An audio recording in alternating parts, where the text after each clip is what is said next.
Morning, this is Teresa's grand kitchen. Monday evening snacks எதாவது செய்யலாம் அப்படின்னு சொல்லிட்டு பார்த்தப்ப ஃப்ரெஞ்ச் ஃப்ரைஸ் இருந்துச்சு, சிக்கன் இருந்துச்சு. சரி, இதில் வந்து சீஸ் இருந்துச்சு. Chicken loaded French fries, cheese loaded French fries chicken with சிக்கனோட செய்யலாம் அப்படின்னு சொல்லிட்டு பிளான் பண்ணிவிட்டு, சரி ஃப்ரெஞ்ச் ஃப்ரைஸை வந்து ஃபஸ்ட்டு வறுக்க ஆரம்பிச்சிட்டேன் நான். அதை நம்ம டீப் ஃப்ரீசரில் வச்சுருந்தோம்னா அதை எடுத்து கொஞ்சம் நேரம் எடுத்து வெளியில் வச்சுட்டு ஃப்ரை பண்ணலாம். சிக்கனை வந்து சால்ட்டு மட்டும் போட்டு என்ன பண்ணேன்னா, தண்ணி ஊற்றக்கூடாது. முதல்ல அதில் உள்ள தண்ணியை வந்து நம்ம ஃபுல்லாக எடுக்க முடியாது. அதனால் நம்ம வந்து ஒரு பேனில் வச்சு நம்ம வந்து கொஞ்சம் நேரம் வேக விட்டோம்னா சிக்கனும் வேகும், அதே சமயம் சிக்கனில் உள்ள தண்ணியும் வந்து ட்ரை ஆகும் கொஞ்சம் கொஞ்சமாக. ஃப்ரெஞ்ச் ஃப்ரைஸ் வந்து ஃபஸ்ட்டு வந்து போட்டது வந்து வெந்துடுச்சு, நல்லா ஃப்ரை ஆகிடுச்சு. இப்போ செகண்ட் ட்ரிப் போட்டிருக்கேன் நான். செகண்ட் ட்ரிப்பும் நல்லா ஃப்ரை ஆகிட்டுருக்குது. அதுக்கப்புறம் சிக்கனை வந்து பார்த்தோம்னா நம்ம வந்து ஓரளவுக்கு நம்ம ஒரு தண்ணி ட்ரை ஆன ஸ்டேஜ் வரும். அந்த ஸ்டேஜில் என்ன பண்ணணும், நம்ம சிக்கனை வந்து கொஞ்சம் சால்ட் இல்லைன்னா பெப்பர் பவுடர் போட்டுக்கலாம்.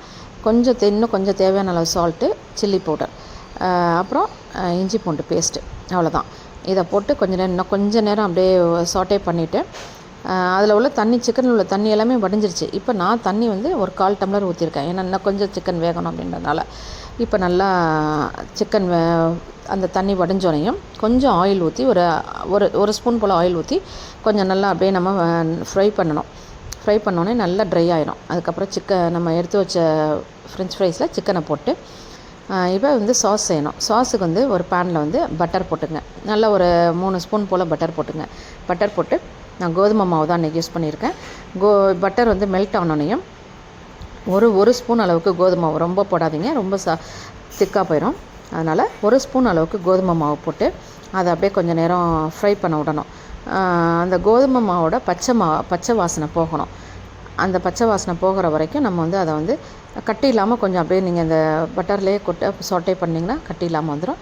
அது நல்லா கொஞ்சம் ஓரளவுக்கு ப்ரௌனிஷ் கலர் வந்தோடனையும் பால் நல்லா திக்காக காய்ச்சி வச்சுருக்க ஒரு 1/2 டம்ளர் பால் ஊற்றிங்க. இது குழந்தைங்களுக்கு கொடுக்கலாம், ரொம்பவே கொடுக்கலாம். ஏன்னா கோதுமை மாவு தான் போட்டிருக்கோம். அப்புறமேட்டு நான் வந்து பெரி மசாலா போட்டிருக்கேன். வாசனைக்கு வந்து பெரி மசாலாவும், அதுக்கப்புறம் மேலே வந்து சீஸ் நம்ம எடுத்து வச்சுருக்கோம்ல, சீஸை வந்து நீங்கள் எந்த சீஸ் வேணாலும் போட்டுக்கலாம். போட்டு நம்ம ஃப்ரை பண்ணி வச்சுருக்க சிக்கன் அண்டு ஃப்ரெஞ்ச் ஃப்ரைஸில் அப்படியே மேலே வந்து ஊற்றுனிங்கன்னா நல்லா சாஸியாக இருக்கும். அவ்வளோதான், நம்மளோட chicken loaded French fries, cheese French fries ready ஆகிடுச்சு. நீங்கள் இதை ஈவினிங் டைமில் குழந்தைங்களுக்கு செஞ்சு கொடுக்கலாம். ஸ்கூலுக்கு செஞ்சு கொடுக்க முடியாது, ஹார்ட் ஆயிரும். தேங்க்யூ, பாய்.